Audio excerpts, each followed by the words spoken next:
Conversations, the podcast for. Welcome to Recreation Conversations, the podcast for high capacity women who lead publicly but long to reset privately. I'm your host, Latasha Martin, trusted advisor and founder of the François Recreation Station. Each week, we hold honest conversations to help you reset, refocus, and rise in life, business, and faith. Let's get into today's episode. Welcome to today's episode. I am thrilled to introduce our guest, Vendyau Neville, a woman whose life embodies the powerful truth that caring for others begins with caring for ourselves. Vendie wears so many hats. With remarkable grace, she's a devoted caretaker to her husband, a life coach specializing in helping fellow caregivers master the art of self care, and passionate minister who, with 2 decades of service. But what makes Vendy's voice so compelling is her unwavering belief in a simple yet profound principle: you cannot pour from an empty cup.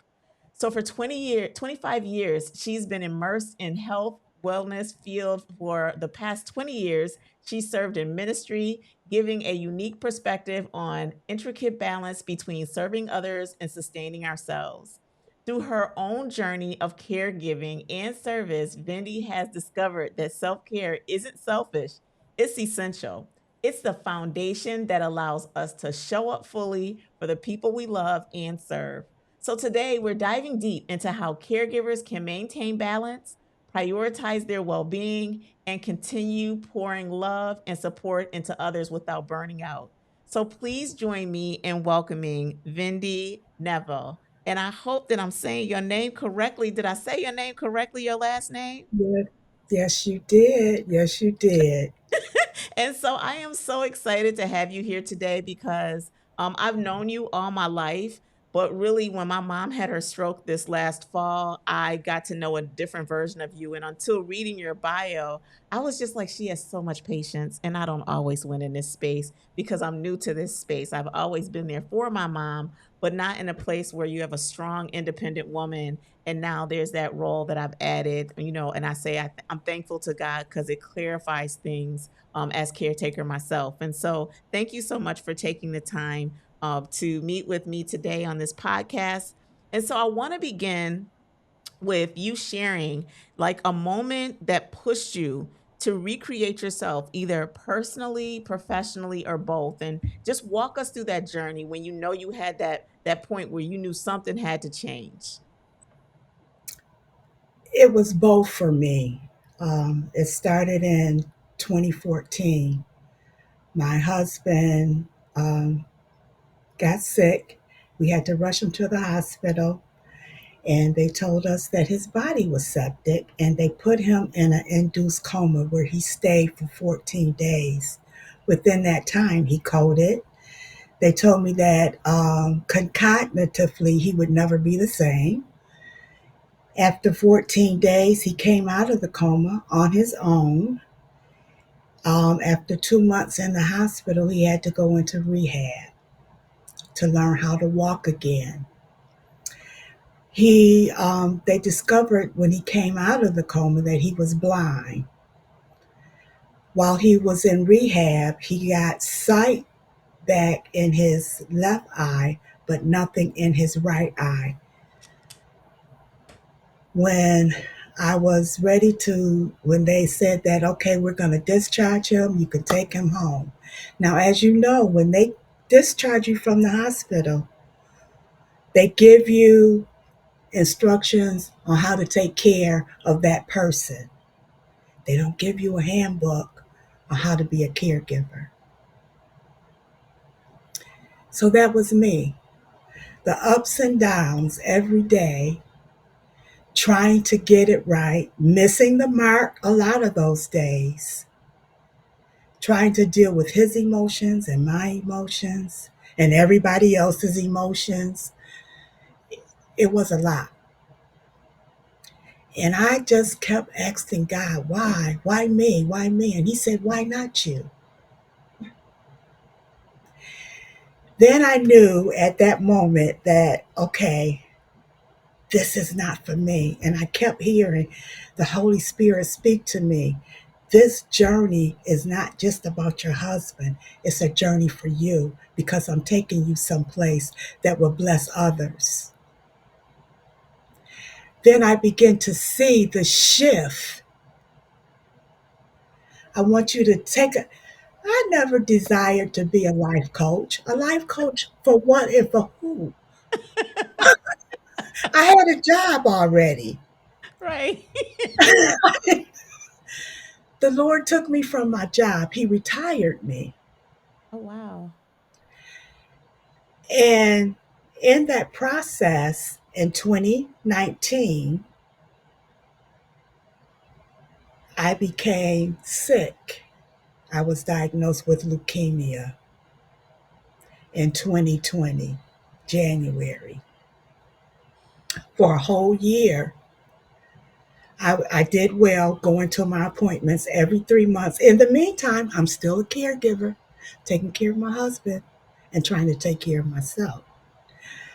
I had to start in 2021, I started chemotherapy for 6 months, 4 days a week. It was only through the grace of God. And at that point, God told me, trust the process. I had no other recourse. From 2014 until then, right at that moment, I had to trust the process. So while I was going through chemo, I signed up to be a life coach. I Oh, got certified, and everyone in my class was just praising me. And I said, God, why all the praises? He said, because they see that it's something in you. You can take care of your husband, you can go and get chemo, and then get on this line and get certified to be a life coach. And I did that. And then I knew exactly what he was calling me to do, to be a life coach for caregivers who struggle with self care skills and maintaining a balanced life. As caregivers, that's what we do.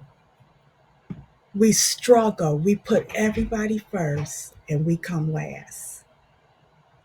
I love that you're sharing that. And I was like, man, I didn't realize this was probably going to be the hardest episode that I was doing because I even think of like even a typical day, right?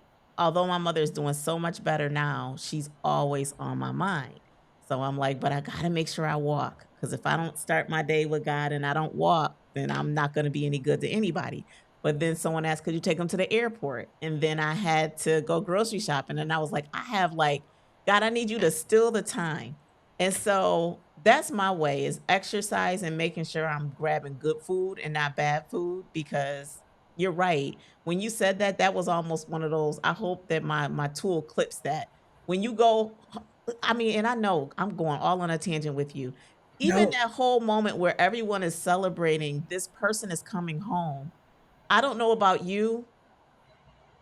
First, I was mad at God.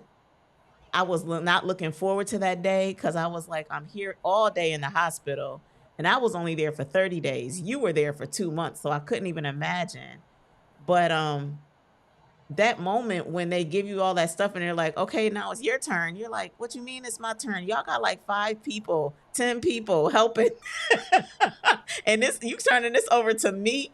I don't even have any medical, I don't even know how to say half the scripts that you're giving her. I don't even know what they do. But anyways, I'm saying all of that to say when we go into our next step in this process of what was your actual process? So you did become a life coach, but to have an effective coaching business, you need to have a process. And so when you talk about your process, when you were recreating yourself into this new role that God gave you as caretaker, caring for yourself, as well as being a life coach, what was that process that you used to recreate yourself? If it's a few steps, you can share that. And then also tie into there the importance of community. Because I think that's one of those places when people try to do it themselves. Like, that's a critical piece. So if you could walk us through your process of recreating yourself, and then also how did you use or tap into community, or maybe you created the community, I'm not sure, but can you walk us through that? I want to start with community first because that's so important. When you're on the journey that we're on, you need people that are going to support you no matter what. They don't ask, what can they do? They see a need and they fill it for you. And those are the people that you want to surround you. And part of that community, if you belong to a thriving church that everyone is together and supportive of one another, there's people in your congregation that they come into that community as well. And for me, that was a lifesaver. I didn't have to do it alone. My mother became my biggest fan. I mean, she was there through everything. She took me to all of my visits to the doctor. She helped me with my husband. She cooked for us. People brought food to us. But then the steps, it was like God was saying to me, okay, now, in order for you to have this business, you got to set steps. Step number one, I had to reflect. Self reflection is so important because you don't know what you need or what you want until you learn who you are. So for me, that was the pivotal point. I had to learn who I was. And in order to do that, I had to sit down with me and do some really, really critical thinking and looking at myself. And then learn to say, you know what, it's okay some days if you don't get it right. But in that process, I also learned how to set boundaries, which is very, very important. Oh no, your audio just went out. Hold You on. see where you have time. Rewind just a little bit. Your audio went out for a moment and it just came back. So you said you had to set boundaries. So go ahead. When you set boundaries, then you can see exactly where you have time to do what you need to do. Not just for that person, but for you. Because life is going on. Life is life. It doesn't stop because you a caregiver. It doesn't. It doesn't stop because, okay, I want to do this business along with being a caregiver.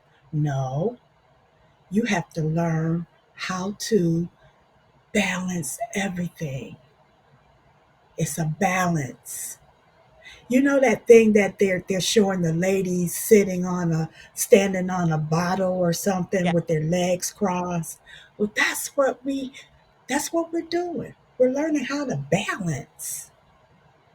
And you don't know how well you can balance until you really have to learn how to do it. Yes.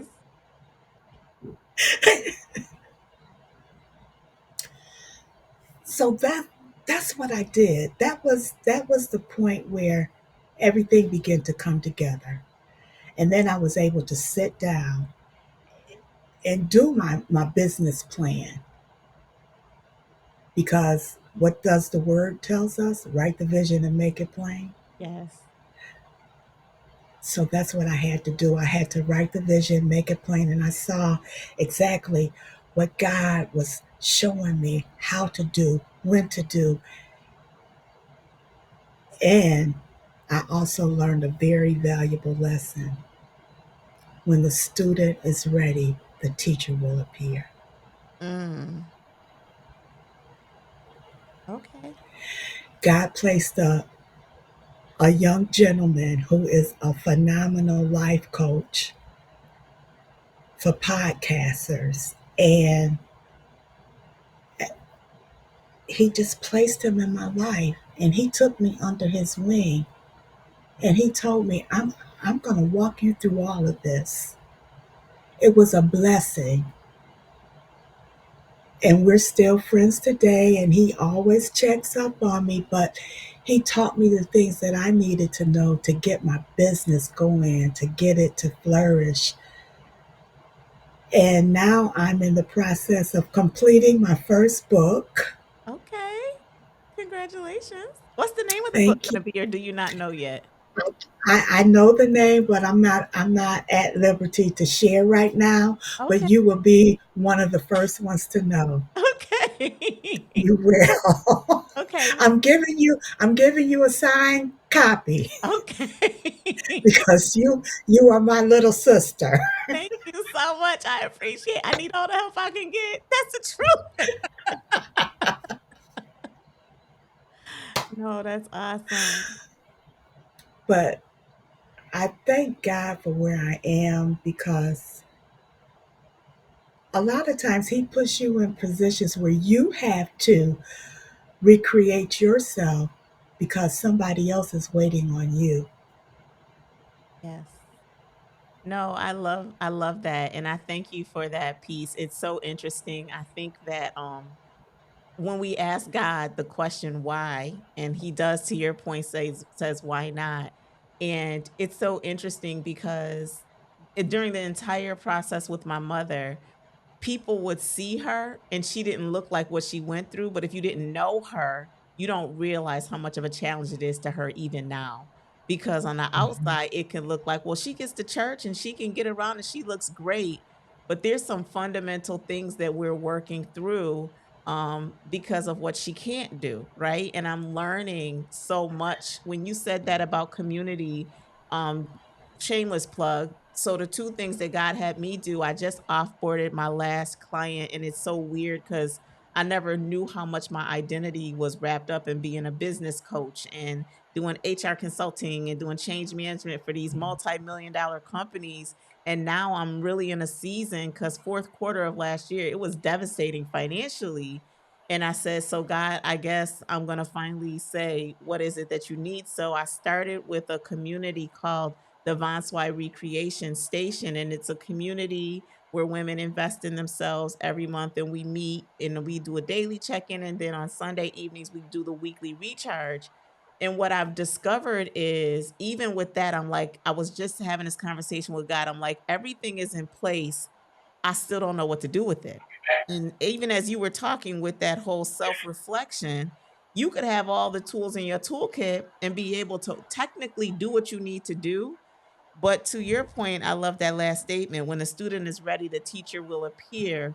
And I recognize for myself, like, I know there's a lot of women, even when I left my job 10 years ago, that the students had been appearing, but I didn't realize because what I thought about what God showed me as caretakers, and I call it high capacity women like you and I who can do those things Mhm. and not fall apart, is that if you have children, you literally have been a caretaker from that point and you never stop.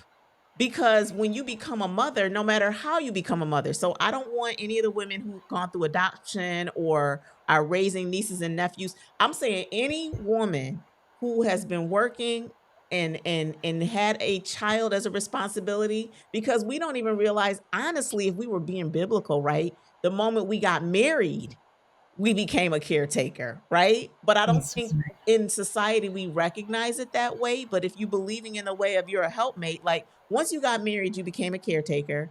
Then you became a parent, you became a caretaker. You know nothing other than balancing it all. But it's That's not right. until but because with children they're growing up to be independent, and it's the reverse with parents where they are fully independent and they're reverting to needing to be dependent.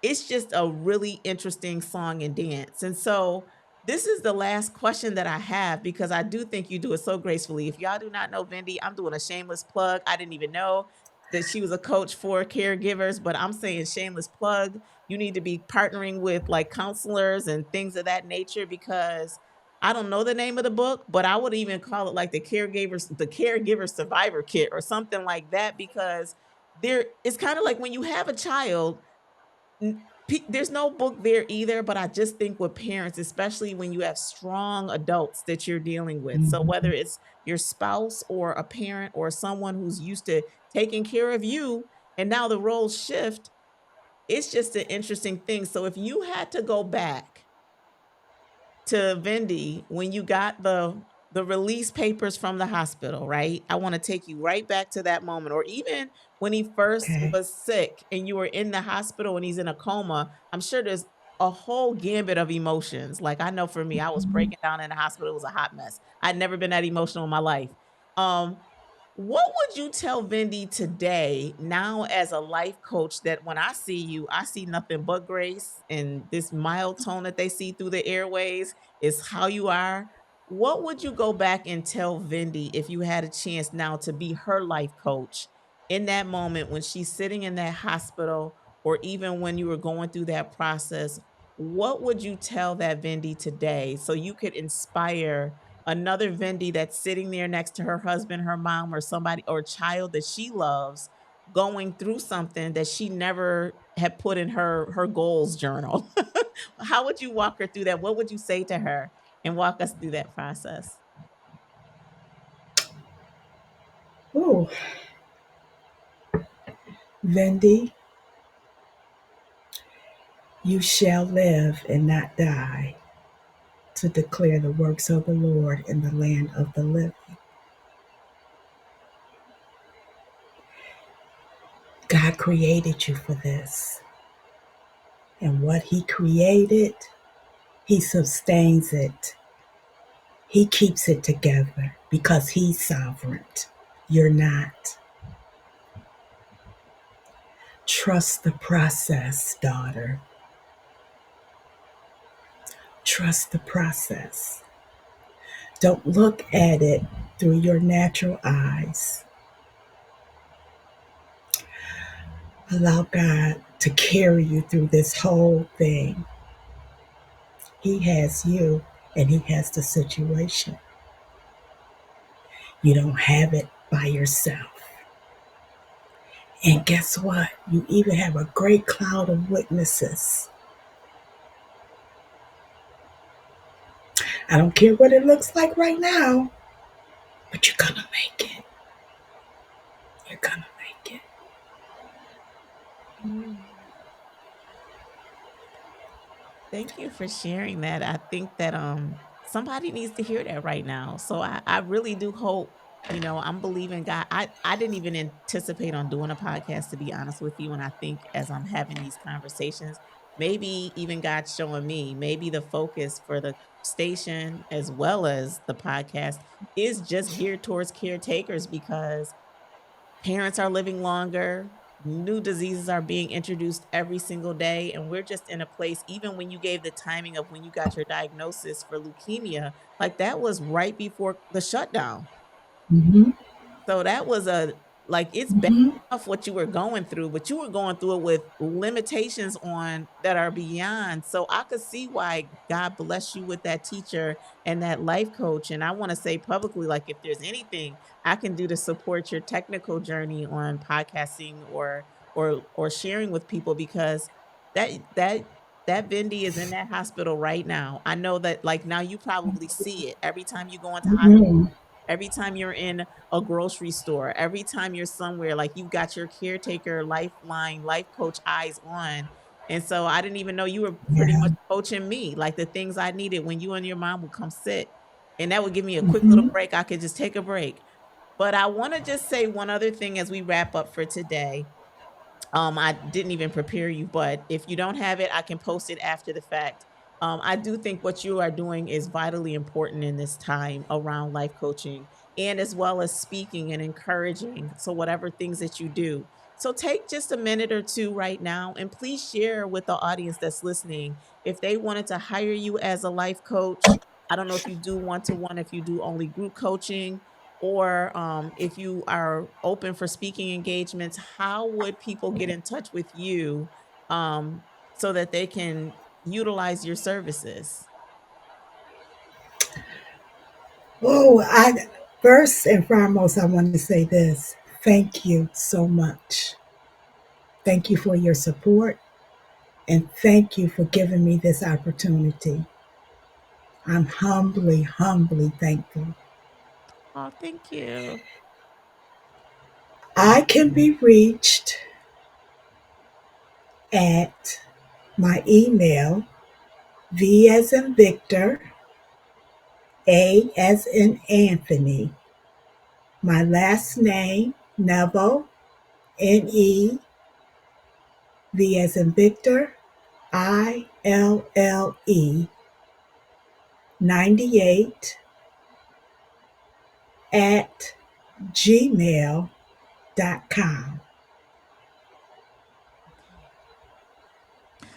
Okay. Awesome. Thank you so much. Do you have a website or anything like that right now? Not, not right now. I'm in the process of getting all of that together because I am branding my brand, Okay. So so you're to working with a say. branding coach right now. Yes, Okay, yes. awesome. All right. Well, if you need any assistance from me from the technical aspect, there is a simple way to get your products on a landing page pretty quickly once you have your colors, your branding, your all the things you need. I would just say don't let that be a holdup. You can do it in Okay, phases. So if you need any support in that place, just let me know. If but I'm okay, gonna wish you well on your journey. So please, if you are listening to this podcast today, maybe you're listening to it from on your way from caretaking, you're sitting in a hospital room right now, confused, sitting in a rehab facility, or just having one of those breakdown moments. I would just encourage you to reach out to Vendie. Her spirit that you see here right now, her demeanor right here, this is it. Like if you need that comforty comfort, she is it, and you definitely want to make that investment. And I do take this, and I want to leave on this piece. But if you do reach out to her, and I think you are the first guest that I'm saying this to, if you do reach out to her, whether it's in church or not, invest in yourself. We waste money on a lot of things. And what I find in this space, and I said maybe God just had to have me be this bold. I am not cheap at all. I am an investment. And so are you. And we pay for things that provide services and solutions. So I will encourage you that if you do reach out to her, don't say what you can't afford. We can afford anything that we need, and it is a lifeline. If you do not take care of yourself, I think the research actually supports caretakers usually don't outlast the people they're caring for mhm, because they don't have a Vendy in their lives. And so mhm, you can't afford not to invest in that resource in your life because it will truly, I'm going to say, yes, it's a blessing, but it is a tangible return on investment. If you need to have that accountability to make yourself worth the account that you need so that you can be a better caretaker to yourself, to the person that you're caring for, and to the friends and family that are attached to you that love you too, that you can't mhm. ask for help. So all my strong ladies that are out there, strong men that are out there, invest in a resource that's a lifeline, like a life coach, like Vendy. I think you'll be blessed by that. Is there any last words that you want to share before we wrap up today? I just want to share with everyone, no matter where you are in life, some of us are caregivers now, some of us have been caregivers, some of us will be caregivers, and then some of us might need a caregiver.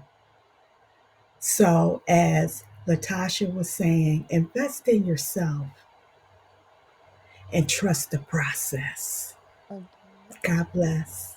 Thank you so much. If you want to stay tuned, I'm just going to do our outro, and then I thank you so much. So we'll see you until next time. We'll see you on our next podcast, Recreation Conversations. And thank you again, Vendy. I appreciate you. You're welcome. Thanks for joining me for another episode of Recreation Conversations. I hope today's message reminded you don't have to do this alone. If you're ready for deeper connection, real conversations, and a private space to rise again, join us inside of the Vanswy Recreation Station. You can learn more and schedule a quick connection call at latasha115959.com/meet. And don't forget to subscribe, share, and leave a review. Your story might be the spark another woman needs. Until next time, keep leading with faith, living in alignment, and remember, reset, refocus, and rise.